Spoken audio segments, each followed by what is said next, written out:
المومنین حضرت جناب سیدنا عمر فاروق رضی اللہ تعالیٰ عنہ رات گھر میں تھے تو رونے لگے بڑی دیر تک روتے رہے۔ والدہ اٹھی تو صاحبزادے سے کہنے لگی پتہ کرو تمہارے باپ کو کیا مسئلہ ہے۔ شہزادے آئے کہنے لگے امیر المومنین والد گرامی کیا ہوا؟ تو حضرت عمر فاروق کہنے لگے بیٹا اپنی اماں کو بلاؤ۔ والدہ آ گئی، کیا بات ہے؟ کچھ طبیعت خراب ہے تو حکیم کا بندوبست کیا جائے۔ تو حضرت عمر کہنے لگے کچھ بھی نہیں، آج مسجد سے نکلا ہوں تو نبی پاک کے صحابہ میری تعریفیں کر رہے تھے۔ یہ حضرت فاروق اعظم کے وصال کے قریب کے دن ہے۔ تعریف ایک تو حضرت یہ رونے کی بات ہے کہ خوش ہونے کی؟ آپ فرمانے لگے نہیں، سوچتا ہوں باہر تو میں اچھا رہا ہوں، پتہ نہیں گھر میں ہی کوئی زیادتی نہ ہو گئی ہو، پتہ نہیں تمہارے ساتھ بھی میرے معاملات ٹھیک تھے کہ نہیں، صحابہ تو تعریف کرتے ہیں، رو رہا ہوں تمہاری وجہ سے نہ الجھ جاؤں، بیوی ہی نہ کہے میرا حق ہی ادا نہیں کیا۔ یہ لفظ کہتے کہتے پہاڑ ہے یہ شخص، کیسر و کسرا کامتے ہیں۔ حضرت عمر رو پڑے، بی بی سے کہنے لگے مجھے اللہ کی رضا کے لیے معاف نہیں کر دیتی؟ میرے اوپر بوجھ تھا امت کا، میں ساری رات مدینے کی گلیوں میں پھرتا تھا، دن سارا مسجد میں گزرتا تھا، میں تجھے وقت نہیں دے پایا، معاف نہیں کر دیتی؟ تو زوجہ کہنے لگی نہیں عمر، میں نے بھی زندگی میں اپنا کوئی سکھ چین نہیں دیکھا، کوئی چاؤ پورا نہیں کیا، میں کیسے معاف کر دوں؟ میں نہیں معاف کرتی۔ حضرت عمر زمین پہ بیٹھ گئے، رونے لگے، کہنے لگے چل معاف کر دے۔ کہنے لگی ایک وعدہ کرو، قیامت کے دن رب کریم کی بارگاہ میں میری سفارش کرو گے؟ اللہ کی بارگاہ میں عرض کرو گے کہ اللہ اچھی تھی، مجھے کپڑے دھو کے دیتی تھی، روٹی پکا کے دیتی تھی، میری عزت کی محافظ تھی؟ جناب عمر کہنے لگے تیرے ساتھ وعدہ ہے، رب اپنے فضل سے عمر کو جنت دے گا تو عمر تجھے جنت میں ساتھ لے کر کے جائے گا۔ حضرت بلال رضی اللہ تعالیٰ، حضرت بلال آئے جناب عمر سے ملنے، کیسر و کسرا بھی آئے تو عمر خاطر میں نہ لائے، پر بلال حبشی دروازے پہ داخل ہوئے تو فاروق اعظم نے کرسی چھوڑ دی، ہاتھ باندھ کے کونے میں کھڑے ہو گئے۔ کالا رنگ ہے، نام بھی لکھنا نہیں جانتے، زمانے میں تعارف کوئی نہیں۔ حضرت عمر نے ہاتھ باندھا ہے، لوگ کہنے لگے عمر تو کیسے ہو، کس طرح سے نہیں ڈرتا؟ یہ کون آ رہا ہے جس کے لیے تیرا اتنا استقبال ہے؟ حضرت عمر کہنے لگے چپ کر جاؤ، اس کی بات نہ کرنا، اسے آنے دو، اس کی بات نہ چھیڑنا۔ حضرت سیدنا بلال آئے، کہنے لگے امیر المومنین کیا کر رہے ہو؟ فرمایا نہیں چپ کر یار، بازو پکڑا، اپنی کرسی پہ بٹھایا۔ حضرت بلال کہنے لگے حضور میں غلام ہوں، مجھے تو طریقے بھی نہیں آتے ان کرسیوں پہ بیٹھنے کے، میں تو غریب ماں کا بیٹا، غلام باپ کی اولاد، سلیقہ، یہ آپ کیا کر رہے ہیں؟ تو حضرت عمر کہنے لگے بلال تھا تو غلام ہی، پر جب سے مصطفیٰ کا غلام بنا ہے تو ہمارا امام بن گیا ہے، اب تو امام ہے رسول اللہ کی امت کا۔ فرمایا وہ مجھے دن یاد ہے جب مکہ فتح ہوا تھا، بت ٹوٹ گئے تھے، بڑے بڑے سردار تھے، اور میرے نبی نے فرمایا بلال سے کہو کعبے کی چھت پہ چڑھ کے اذان دے۔ تو لوگوں نے کہا حضور یہ سارے جل گئے ہیں، کسی اور کی ڈیوٹی لگا دے۔ حضور نے فرمایا چپ کرو، بدر میں مار کھا کے اذان پڑے تو بلال، احد میں پتھر برسے اذان پڑے تو بلال، تپتے صحراؤں میں پڑے تو بلال، ہر جگہ مار کھائے تو بلال، اور آج اگر اللہ نے عزت دی ہے تو میں لوگوں کو دیکھ کے بلال کو عزت نہ دوں؟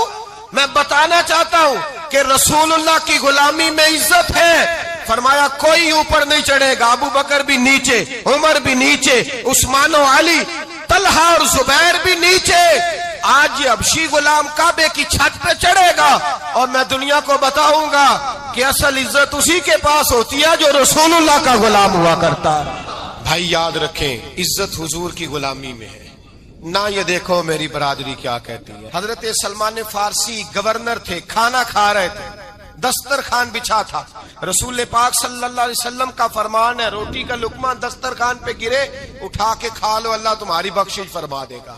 دسترخوان صاف ہوتا ہے، روٹی، بڑے گورنر تھے آپ، بڑے بڑے سفیر بیٹھے تھے، وزیر بیٹھے تھے، روٹی کا لقمہ گر گیا۔ آج تو لوگ فیشن میں عزت ڈھونڈتے ہیں نا، وقار ڈھونڈتے ہیں کہ میں جدید دنیا کے ساتھ مل جاؤں، میں معاذ اللہ لڑکی لڑکے کو کٹھے بٹھا کے منگنی کروں تو میں ماڈرن شمار ہو جاؤں گا۔ میں بڑے بڑے ڈھول بجاؤں تو ماڈرن بنوں گا، میں اگر مہندی پہ سارے تماشے کر ڈالوں تو میں ماڈرن ہوں۔ دیکھو عزت کس بات میں، حضرت سلمان فارسی روٹی کھا رہے تھے، سفیر وزیر نہ جانے بڑے بڑے لوگ بیٹھے تھے، کھانا کھاتے کھاتے لقمہ گرا دسترخوان پہ، حضرت سلمان فارسی نے سمیٹا، منہ میں رکھا، پھر انگلی مار کے دسترخوان صاف کیا۔ ایک صحابی کان میں کہنے لگے سلمان کیا کر رہے ہو؟ کیا کر، آپ گورنر ہیں، سوچئے تو صحیح، یہ لوگ کیا کہیں گے دنیا دار کے مسلمانوں کو روٹی نہیں ملتی، اٹھا اٹھا کے کھا رہے۔ کان میں بات کی، کان میں حضرت سلمان فارسی کان میں جواب دے سکتے تھے، کہہ سکتے تھے نہیں ایسے ہی کرنا ہے، انہوں نے کان میں بات کی، لیکن جناب سلمان فارسی اعلی اعلان بولے، کہنے لگے ان 4 5 6 دنیا داروں کے لیے میں اپنے نبی کا طریقہ چھوڑ دوں، اپنے رسول کی سنت چھوڑ دوں؟ یہ 4 5 دنیا دار دنیا کی طرف دیکھ کے میں مصطفیٰ سے منہ موڑ لوں؟ پھر جوش جذبات میں سر سے پگڑی اتار دی، رونے لگے۔ آپ فرمانے لگے میں مدینے کے بازاروں میں کھجوریں اتارتا تھا، نوکریاں کرتا تھا، یہ جو میرے سر پر عزت کے بال ہیں یہ محمد عربی کے اگائے ہوئے ہیں، رسول اللہ کے اگائے ہوئے ہیں۔ بخاری شریف میں حدیث ہے، قاضی ایاز مالکی رحمت اللہ علیہ نے بڑی تفصیل سے لکھی ہے، راوی حضرت انس بن مالک ہیں۔ ایک بندہ بڑی دور سے آیا نبی پاک صلی اللہ علیہ وسلم کی زیارت کے لیے، بڑی دور سے۔ عرب کے جو سردار ہوتے تھے ان کے بڑے ناز نخرے ہوتے تھے، وہ خیر آج بھی ہیں، پروٹوکول کا ماحول آج بھی، یعنی وزیر صاحب کے آگے 2 4 گاڑیاں نہ ہوں تو ان کو مزہ ہی نہیں آتا، پولیس والے آگے پیچھے بھاگیں تو حالانکہ ان کو نہیں پتا کہ جو پولیس والے آگے پیچھے بھاگ رہے ہیں نا، یہ حکومت بدلی تو گرفتار کرنے بھی انہوں نے ہی آنا ہے، لیکن وہ بڑا مزہ آتا ہے جب لوگ گاڑی کے پیچھے بھاگتے ہیں۔ کیا بات ہے جناب، بڑی بات۔ اور ہماری طبیعتوں میں پتہ نہیں کون سی، تو نبی پاک صلی اللہ علیہ وسلم کی خدمت میں وہ شخص بڑی دور سے آیا، تو عرب کے بادشاہوں کا مزاج تھا، پروٹوکول بڑا چاہتے تھے، ان کا تو یہ طریقہ تھا کہ حکمرانی کرنی ہے جیسے بھی ہو۔ اگر کسی غلام نے دھوپ میں بندھا رہ گیا، اونٹ اور چھاؤں میں نہیں باندھا تو درے مارتے تھے، اور اگر اس نے کھول کے باندھ دیا تو پھر بھی مارتے تھے، کہتے تھے اتنا سیانا ہو گیا تو انہیں پوچھا ہی نہیں، خود بخود ہی باندھ دیا۔ وہ شخص حضور کی بارگاہ میں آیا اور بہت سارے لوگوں کے پاس کیونکہ وہ جاتا تھا اپنے سربراہ کا پیغام لے کے، تو وہ کانپ رہا ہے جب حضور کی بارگاہ میں گیا، ڈر رہا ہے۔ اب ذرا بات کو سمجھنا، نبی پاک صلی اللہ علیہ وسلم نے اس سے فرمایا کیوں ڈرتے ہو؟ سادہ آدمی ہے، دیہاتی ہے، بدو ہے۔ اللہ کے رسول نے تھپ کی دی، کیوں ڈرتے ہو؟ تو کہتا ہے حضور مجھے آداب نہیں آتے اور مجھے ڈر آتا ہے، کوئی بات اگر ایسی ہو گئی آپ مدینے کی حکومت کے سربراہ ہیں تو کہیں آپ ناراض نہ ہو جائیں۔ حضرت انس بن مالک فرماتے ہیں بات کہاں کی تھی، پہنچ کہاں گئی؟ جب اس نے یہ کہا نا کہ آپ تو حکومت کے سربراہ ہیں، کہیں کوئی غلطی نہ مجھ سے ہو جائے، تو نبی پاک کی آنکھوں میں آنسو آ گئے، حضور رونے لگے، اور نبی پاک صلی اللہ علیہ وسلم فرمانے لگے نہ بھائی تو کسی حکومت کے سربراہ کے پاس نہیں آیا، نہ تو اس بیٹے کے پاس آیا ہے جس کی ماں گوشت کے خشک ٹکڑے کھا کے بھی گزارا کر لے گی۔ میں تو ایک غریب ماں کا بیٹا ہوں۔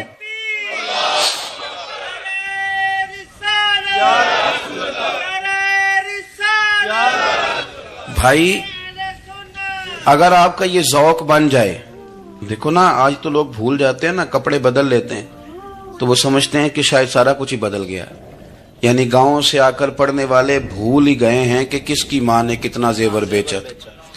لوگ بھول جاتے ہیں چیزوں کو، اپنے ماضی کو یاد رکھیں۔ یار صفائی کرنے والا صفائی ٹائم پہ کرتا ہے نا، تم چراغ تو صحیح جلاتے ہو نا، مجھے بتاؤ آنے والوں، یہ تو بتاؤ شہر مدینہ کیسا ہے، اور سر ان کے قدموں میں رکھ کر جھک کر جینا کیسا، دل آنکھیں اور روح تمہاری لگتی ہے سیراب مجھے، در پہ ان کے بیٹھ کر آب زمزم پینا کیسا ہے۔ کہنے لگے عمر اس کونے کا کیا حال، اور پھر کہنے لگے وہ فلاں باغ میں حضور اثر کے بعد جایا کرتے تھے، اس کے پھلوں پھولوں کا کیا حال ہے۔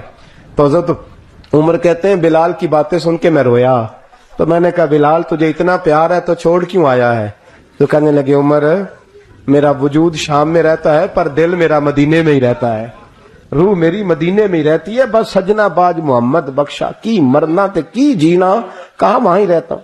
ایک دفعہ نا کوفے میں رہتے تھے حضرت علی، مولا علی نے ساری زندگی کسی سے سوال نہیں کیا، دینے والے تھے نا، سوال نہیں کیا۔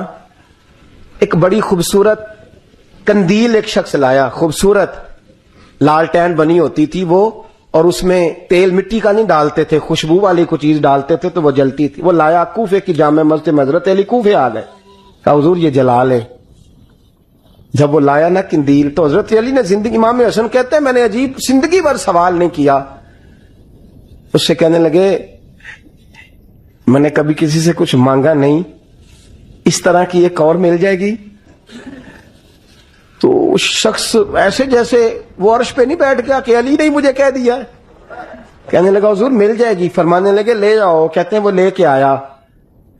تو جب وہ لایا تو پہلے والی قندیل کو اتنا نہیں، اس قندیل کو سینے سے لگایا، اپنا امامے کا پلو لے کے حضرت علی نے پوچھا، پھر آنکھوں میں آنسو آئے۔ امام حسن کہنے لگے ابا جی میں سمجھ نہیں پا رہا، یہ آپ نے تو زندگی بھر بھوک کاٹی ہے، سوال نہیں کیا، تو یہ کیا ہے؟ کہنے لگے مجھے بڑی پسند آئی تھی، دل کرتا ہے ایک لے لوں اور میں حضور کی مسجد میں بھی بھیج دوں، میں مدینے میں بھی بھیج دوں، میرا دل کرتا ہے یہ مسجد نبی میں لگ جائے گی تو اس کی شان بڑھ جائے گی۔ تو فرماتے امام حسن کہ میں رو پڑا، میں نے کہا حضور مجھے سمجھ آ گئی ہے، رہتے آپ کوفے میں ہے پر دل آپ کا مدینے میں ہی بستا ہے، وجود یہاں ہے پر روح آپ کی رب جانے سونے محبوبہ، تیرے شہر دیاں کی لذتاں نے ایک رون جنہاں نے ویکھیا نہیں تے ایک رون دوبارہ جامل نہیں۔ میرے اعلیٰ حضرت فاضل بریلوی رحمت اللہ علیہ فرماتے ہیں حرم کی مدینے کے خطے خدا تجھ کو رکھے، مدینے کے خطے خدا تجھ کو رکھے، غریبوں فقیروں کے ٹھہرانے والے، یہاں غریب فقیر درویش مدینہ حسن ہے۔ توجہ ہے اب حضرات کی؟ میں 2010 میں گیا تھا، اماں جی جب میں جانے لگا تب بھی میں روتا ہی گیا، واپس آیا تو میں اپنی والدہ سے میں نے کہا کہ اماں یہ کہیں خامی ایمان ہی نہ ہو، میں مدینے سے پلٹ آیا، میں بڑا تڑپا، میں نے کہا اماں جی وہ جانے کی جگہ تو ہے پر دوبارہ آنے کی جگہ نہیں، وہاں سے دوبارہ آنا نہیں چاہیے، وہاں سے سب سے مشکل مرحلہ مدینے سے لوٹنا ہے، آنا نہیں چاہیے۔ تو میری اماں مجھے کہنے لگی اللہ تجھے بار بار بلائے گا، دعا کرنی چاہیے، رونا نہیں چاہیے، بزرگوں کا درویشوں والا جو انداز تھا۔ اور پھر میں دوسری دفعہ عمرے پہ گیا تو ایک شعر تھا مظفر وارسی کا، تو میں وہ پڑھ رہا تھا، میں نے کہا کہ دوبارہ آنے کی آرزو ہے، کہ خود کو پانے کی آرزو ہے، جو حج پہ احرام باندھتے ہیں اب وہ باندھ کے آنے کی آرزو ہے۔ تو میں نے تو ایک حج مانگا تھا، اللہ نے 2 عطا فرما دی۔ یہ مصطفیٰ کے مدینے کی شان ہے، یہ رسول اللہ کے شہر کی شان ہے۔ تو میرے دوستو اللہ بڑا بے نیاز ہے، وہ میرے جیسے لوگ، میرے جیسے، سچی بات ہے، میرے جیسے لوگ، اس کا میں کبھی بھی مدینہ منورہ میں حاضر ہو کے لوگ اور باتیں سوچتے رہتے ہیں اور میں مسجد میں بیٹھا ہوتا ہوں۔ تو میں جب پہلی دفعہ گیا تھا تو ایک بی بی بیٹھی تھی سادی سی عورت رات کو، تو اپنا زبان یار من ترکی و من ترکی بگویم پنجابی میں وہ بات کر رہی تھی، تو وہ جملے اس کے مجھے یاد رہتے ہیں جب میں مدینے جاتا ہوں۔ سادی بی بی جنت البقیع کے باہر بیٹھی تو بوڑھی اماں سادے سے کپڑے، تو شعر پڑھ رہی تھی۔ وہ کیا شعر تھا اس کا، کوئی وہ اس پہ شاعرانہ ردیف کافی یہ پورے نہیں اترتے، لوگ کہیں گے یہ مصرع شاید لحاظ سے ٹھیک نہیں ہے سند کے لحاظ سے، لیکن اس کا انداز تھا نا تو تھا بڑا با کمال۔ اور وہاں بیٹھی پتہ کیا کہہ رہی ہے، ویکھو نہیں ویکھو کہ کرم کمائے سوں، لوگ کہیں گے ردیف کافی ہے کے لحاظ سے شاید ٹھیک نہیں، لیکن اس کی فکر کتنی ٹھیک ہے، سوچ کتنی ٹھیک ہے۔ کہتی ویکھو نہیں ویکھو کہ کرم کمائے سوں، میرے جے گندے مندے در تے بلائے سوں۔ سید عالم صلی اللہ علیہ وسلم کے وصال ظاہری کے ایام قریب آئے تو حضور نے سرخ پٹی باندھی، تیز بخار ہے نبی کریم کو، 2 صحابہ سہارا دے کے مسجد میں لائے، نبی پاک علیہ السلام کو بظاہر سہارا دے کے لایا گیا۔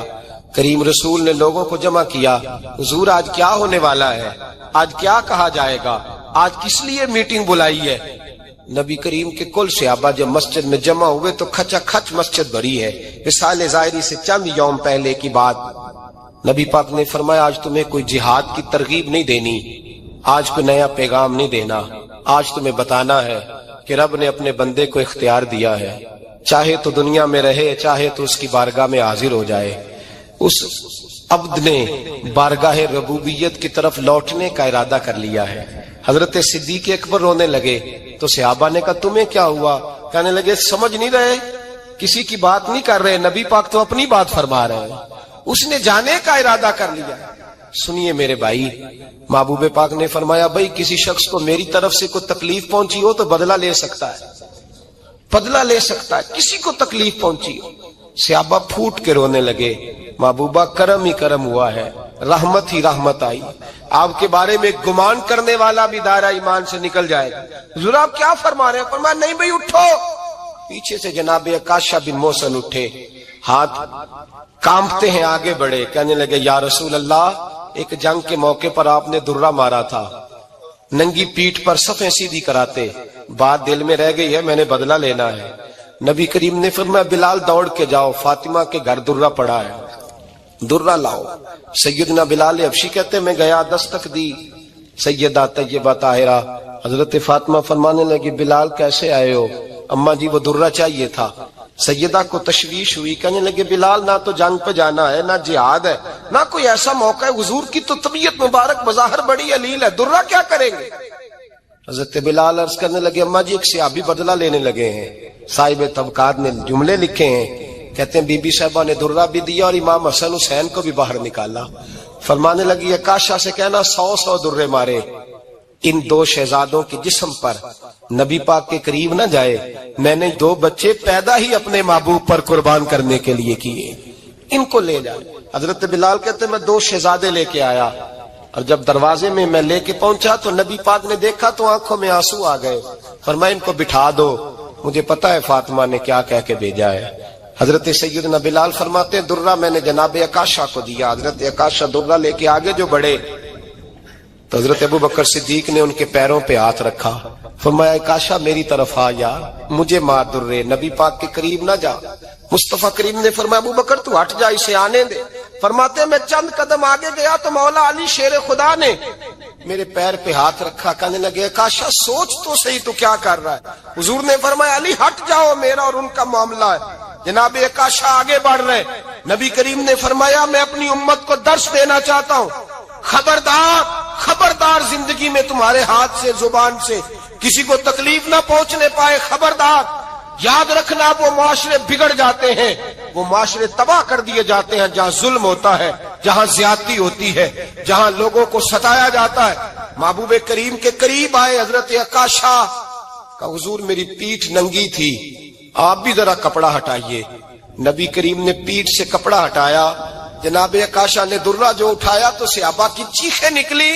حضرت عکاشہ نے درہ دور پھینکا, حضور کے بطنے اطہر سے لپٹ گئے, چومنے لگے. کہنے لگے حضور وہ تو صفیں سیدھی کراتے لگ گیا تھا, آپ نے کہاں مارا تھا؟ یا رسول اللہ میں تو بہانہ بنا رہا تھا کہ جاتی دفعہ مجھے وجود چومنے کا موقع نصیب ہو جائے, مجھے یہ موقع نصیب ہو جائے. میرے حبیب نے فرمایا جس نے جنتی دیکھنا ہو میرے عکاشہ کی زیارت کر لے. بھائی ظلم کا دروازہ کھلا ہوا ہے اور لوگ بھول جاتے ہیں زیادتی کرتے ہوئے.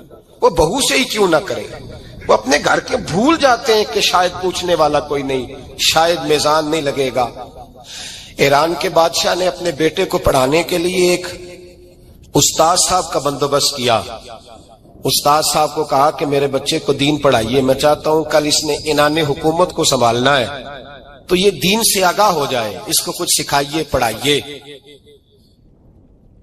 بہت نیک بزرگ بڑے درویش عالم پڑھانے لگے. اسباق مکمل ہو گئے, دین کے اسباق قرآن مجید پڑھایا, احادیث طیبہ کا درس دیا, اصول فقہ سے روشناس کرایا. جب بچے نے مکمل تعلیم حاصل کر لی اور آمین ہو گئی, دستار ہو گئی, فارغ ہو گئے, تو پھر ایک دن استاد صاحب نے کہا بیٹے کل تم نے ضرور آنا ہے, کچھ بات کرنی ہے. شہزادہ گیا ملنے استاد صاحب سے. استاد صاحب نے کنڈی لگا لی, ہاتھ میں درہ پکڑ لیا, مار مار کے پورے وجود کو زخمی کر دیا. کوئی غلطی نہیں, کوئی بات نہیں, مارا. اب بچہ آیا آ کے بادشاہ سلامت سے کہا کہ ابا جی سمجھ نہیں آئی, بڑا مارا ہے استاد. تو سیانے تھے نا بادشاہ, یہاں تو قاری صاحب روز کٹہرے میں کھڑے ہوتے ہیں, مولوی صاحب آپ نے میرے بچے کو کیوں مارا ہے؟ آپ 8,000 کے مولوی ہیں, میرا کئی کروڑ کا بچہ ہے,